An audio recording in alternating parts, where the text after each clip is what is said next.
ISI പ്രവർത്തകരുമായി ബന്ധപ്പെട്ട് പാകിസ്ഥാന് വിവരങ്ങൾ ചോർത്തി നൽകിയെന്ന് ആരോപിച്ച് അറസ്റ്റിലായ ട്രാവൽ വ്ളോഗർ ഹരിയാന സ്വദേശിനി ജ്യോതി മൽഹോത്രയെക്കുറിച്ചുള്ള വാർത്തകൾ ഞെട്ടലുണ്ടാക്കുന്നതായിരുന്നു. പണത്തിനും പ്രണയത്തിനും വേണ്ടി ചാരവൃത്തി എന്ന കെണിയിൽ വീണുപോയവർ മുമ്പും ഇന്ത്യൻ ചരിത്രത്തിലുണ്ടായിട്ടുണ്ട്. ജ്യോതി മൽഹോത്രയ്ക്ക് മുമ്പ് പാകിസ്ഥാന് ചാരവൃത്തി നടത്തിയെന്ന് ആരോപിക്കപ്പെട്ട ഒരു സ്ത്രീ കൂടിയുണ്ട്. മാധുരി ഗുപ്തയായിരുന്നു അത്.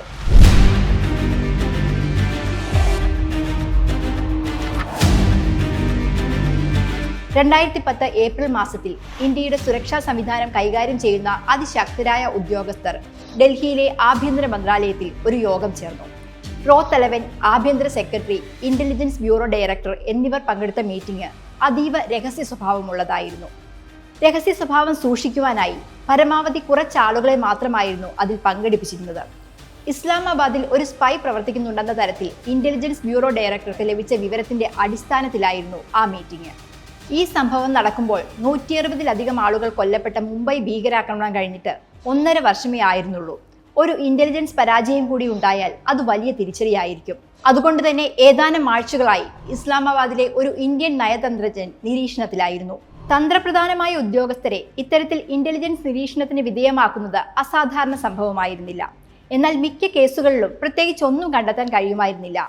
ഇസ്ലാമാബാദിലെ ചാരപ്രവർത്തനവുമായി ബന്ധപ്പെട്ട അന്വേഷണം ചെന്നെത്തിയത് മാധുരി ഗുപ്ത എന്ന താഴ്ന്ന റാങ്കിലുള്ള ഒരു നയതന്ത്രജ്ഞയിലായിരുന്നു. എന്നാൽ അവർ കൈമാറിയ വിവരങ്ങളുടെ സ്വഭാവവും വ്യാപ്തിയും സ്ഥിരീകരിക്കാതെയും മാധുരിക്ക് കൂട്ടുപങ്കാളികൾ ഉണ്ടോ എന്ന് അന്വേഷിക്കാതെയും വളരെ പെട്ടെന്ന് അറസ്റ്റിനുള്ള നീക്കങ്ങൾ നടന്നു. അവർ ഇന്ത്യൻ ഫോറിൻ സർവീസിലെ ഗ്രേഡ് ബി ഉദ്യോഗസ്ഥയും ഇസ്ലാമാബാദിലെ ഇന്ത്യൻ ഹൈക്കമ്മീഷനിലെ പ്രസ് ആൻഡ് ഇൻഫർമേഷൻ വിഭാഗത്തിന്റെ സെക്കൻഡ് സെക്രട്ടറിയുമായിരുന്നു. ഇസ്ലാമാബാദിലെയും ഇന്ത്യയിലെയും ഉദ്യോഗസ്ഥരെ അറിയിക്കാതെ വളരെ കുറച്ച് ആളുകൾ മാത്രം അറിഞ്ഞ് അതീവ രഹസ്യമായിട്ടായിരുന്നു മാധുരിയുടെ അറസ്റ്റുമായി ബന്ധപ്പെട്ട നടപടികൾ നടന്നത്. മാധുരി വിവരങ്ങൾ ചോർത്തിയെന്ന് സ്ഥിരീകരിച്ചതായി ആഭ്യന്തര സെക്രട്ടറിയും ഇന്റലിജൻസ് ബ്യൂറോ സെക്രട്ടറിയും അറിയിക്കുകയും ആഭ്യന്തര മന്ത്രാലയം അവരെ ഇന്ത്യയിലേക്ക് തിരികെ വിളിക്കാൻ വിദേശകാര്യ മന്ത്രാലയത്തോട് ആവശ്യപ്പെടുകയും ചെയ്തു. ഇതിന്റെ ഭാഗമായി ഏപ്രിൽ അവസാനം തുമ്പയിൽ വെച്ച് നടക്കാനിരിക്കുന്ന സാർക്ക് ഉച്ചകോടിയുടെ ഒരുക്കങ്ങൾ ചർച്ച ചെയ്യാനെന്ന വ്യാജേന മാധുരിയെ ഡൽഹിയിലേക്ക് വിളിച്ചു വരുത്തി. ഇന്ത്യയിലെത്തിയ ചാരപ്രവൃത്തി സംശയിക്കുന്ന മാധുരി ഗുപ്തയെ അറസ്റ്റ് ചെയ്യാൻ വിദേശകാര്യ മന്ത്രാലയത്തിന്റെ additional chief secretary Ashok Tomar ആവശ്യപ്പെട്ടു. മാധുരി അറസ്റ്റ് ചെയ്യപ്പെട്ടതിന് പിന്നാലെ മാധ്യമങ്ങൾ വാർത്ത ഏറ്റെടുത്തു. അവർക്ക് ഏതാണ്ട് 30 വർഷത്തെ പ്രവൃത്തി പരിചയമുണ്ടായിരുന്നു. അവിവാഹിതയും 56-കാരിയുമായ മാധുരി ഇന്ത്യയുടെ വികസന പദ്ധതികളെക്കുറിച്ച് വിവരങ്ങൾ ലഭിക്കാൻ ISI ജമ്മു കാശ്മീരിലേക്ക് അയച്ച ഒരു പാകിസ്ഥാൻ ഏജന്റുമായി പ്രണയത്തിലായതായി റിപ്പോർട്ടുകൾ വന്നു. പാകിസ്ഥാന്റെ ഇന്റലിജൻസ് ഒരുക്കിയ ഹണി ട്രാപ്പിൽ അവർ വീണതായി മാധ്യമങ്ങൾ റിപ്പോർട്ട് ചെയ്തു. അവരുടെ ഉറുദു ഭാഷയിലുള്ള പരിജ്ഞാനം അവർക്ക് നയതന്ത്ര കാര്യാലയത്തിൽ മികച്ച പേരുണ്ടാക്കിയിരുന്നു. അതായിരുന്നു 2007-2008 കാലഘട്ടത്തിൽ ഇസ്ലാമാബാദിലെ ഇന്ത്യൻ ഹൈക്കമ്മീഷനിൽ സെക്കൻഡ് പ്രസ് സെക്രട്ടറിയായി നിയമിതയാകുന്നതിലേക്ക് അവരെ എത്തിച്ചത്. ഉറുദു പത്രങ്ങൾ നിരീക്ഷിച്ച് പാകിസ്ഥാൻ മാധ്യമങ്ങൾ എന്താണ് പറയുന്നതെന്ന് ഇന്ത്യൻ ഉദ്യോഗസ്ഥർക്ക് മനസ്സിലാവുന്ന തരത്തിൽ വ്യാഖ്യാനിക്കുകയായിരുന്നു അവരുടെ ജോലി. തന്ത്രപ്രധാന യോഗങ്ങളിലും സെൻസിറ്റീവായിട്ടുള്ള നയതന്ത്ര ചർച്ചകളിലും അവർ ഭാഗമായിരുന്നില്ല. എന്നാൽ രഹസ്യാന്വേഷണ ഉദ്യോഗസ്ഥരുമായി അടുത്തു പ്രവർത്തിച്ചിരുന്നു. 2010 ജൂലൈയിൽ മാധുരിക്കെതിരെ കുറ്റപത്രം സമർപ്പിക്കപ്പെട്ടു. ഇവരുടെ മെയിലുകൾ പരിശോധിച്ചതിൽ നിന്ന് ISI പ്രവർത്തകൻ മുബഷിർ റാസ റാണയുമായി ഇമെയിലിൽ 73 സന്ദേശങ്ങൾ അയച്ചതായി കണ്ടെത്തി. ജംഷാദ് അഥവാ ജിം എന്നറിയപ്പെടുന്ന ഒരു ഇമെയിലിൽ നിന്ന് 300 പേജുകളിലധികം ഉള്ളടക്കം വരുന്ന മെയിലുകൾ അയച്ചിട്ടുണ്ടെന്നും കണ്ടെത്തി. ഈ മെയിലുകളിൽ ഇസ്ലാമാബാദിലെ ഇന്ത്യൻ ഹൈക്കമ്മീഷനിലുള്ള ജീവനക്കാരുടെ പേരുകൾ, അവരുടെ വ്യക്തിപരമായ വിവരങ്ങൾ, ചെയ്യുന്ന ജോലികൾ, അവരുടെ നീക്കങ്ങൾ, അവർക്ക് രഹസ്യാന്വേഷണ ഏജൻസിയുമായി ഉണ്ടായിട്ടുള്ള ബന്ധങ്ങൾ എന്നിവ ഉൾപ്പെടുന്നതായി പറയുന്നു. ഡൽഹിയിലെ ഒരു കോടതി മുറിയിൽ കേസുമായി ബന്ധപ്പെട്ട വിചാരണ ആരംഭിച്ചു. പോലീസ് കസ്റ്റഡിയിലെടുത്ത് 2 വർഷങ്ങൾക്ക് ശേഷമായിരുന്നു കേസിന്റെ വിചാരണ ആരംഭിച്ചത്.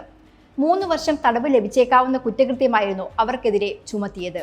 ചോദ്യം ചെയ്യലിൽ മാധുരി എല്ലാം സമ്മതിച്ചതായി അന്വേഷണ ഉദ്യോഗസ്ഥൻ വ്യക്തമാക്കി. പാകിസ്ഥാൻ പോലുള്ള ഒരു രാജ്യത്തിന് വ്യക്തിപരമായ വിവരങ്ങൾ പോലും ആയുധമാക്കാൻ കഴിയും. അതുകൊണ്ട് തന്നെ മാധുരി അയച്ച മെയിലുകൾ ശത്രു രാജ്യത്തിന് ഉപയോഗിക്കാൻ കഴിയുന്നതായിരുന്നു എന്ന് കോടതി വിലയിരുത്തി. വിചാരണ വേളയിൽ മാധുരി ഹണി ട്രാപ്പിന് ഇരയായതായിരുന്നു എന്ന് പ്രോസിക്യൂഷൻ വാദിച്ചു.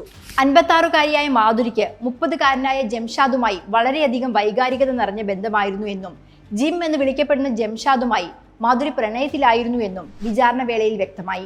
2009 ഒക്ടോബറിൽ മാധുരി റാണയ്ക്ക് അയച്ച ഇമെയിലിൽ ജംഷാദുമായുള്ള ബന്ധം അവസാനിപ്പിക്കുന്നു എന്നും അയാൾ ഒരു നായോട് എന്ന പോലെയാണ് തന്നോട് പെരുമാറുന്നത് എന്ന് വ്യക്തമാക്കിയിരുന്നു. ജംഷാദ് നൽകിയ വിവാഹ വാഗ്ദാനത്തിനും പ്രണയത്തിനും സ്നേഹത്തിനും പകരമായി മാധുരി ജീവനക്കാരുടെ സെൻസിറ്റീവായ വിവരങ്ങൾ കൈമാറുകയായിരുന്നു എന്ന് നിരീക്ഷിക്കപ്പെട്ടു. എന്നാൽ മാധുരിക്ക് അതീവ രഹസ്യ വിവരങ്ങൾ കൈവശം വയ്ക്കുവാനോ ആക്സസ് ചെയ്യുവാനോ കഴിയില്ലെന്ന് അവരുടെ വക്കീൽ വാദിച്ചു. വിചാരണ കാലയളവിലുടനീളം താൻ നിരപരാധിയാണെന്ന് അവർ വാദിച്ചു. മാധുരി ചാരപ്രവർത്തനം നടത്തിയെന്ന് തെളിയിക്കാൻ ആവശ്യമായ തെളിവുകൾ ഉണ്ടെന്ന് വിചാരണകൾക്ക് ശേഷം കോടതി വ്യക്തമാക്കി. എന്നാൽ കോടതിയുടെ ഉത്തരവ് മാധുരി ഡൽഹി ഹൈക്കോടതിയിൽ ചോദ്യം ചെയ്തു. സമ്മർദ്ദത്തിലൂടെ കുറ്റം സമ്മതിപ്പിച്ചതാണെന്ന് അവർ വാദിച്ചു. കേസ് വർഷങ്ങളോളം തീർപ്പാകാതെ കോടതിയിൽ തുടർന്നു. നീണ്ട വാദപ്രതിവാദങ്ങൾക്കൊടുവിൽ 8 വർഷങ്ങൾക്ക് ശേഷം 2018 മെയ് 18 കേസിന്റെ വിധി വന്നു. മാധുരിയെ 3 വർഷത്തെ തടവിന് ശിക്ഷിച്ചു. ഈ വിധിക്കെതിരെ മാധുരി വീണ്ടും കോടതിയെ സമീപിച്ചു. ആ കേസും തുടർച്ചയായി നീണ്ടുപോയി.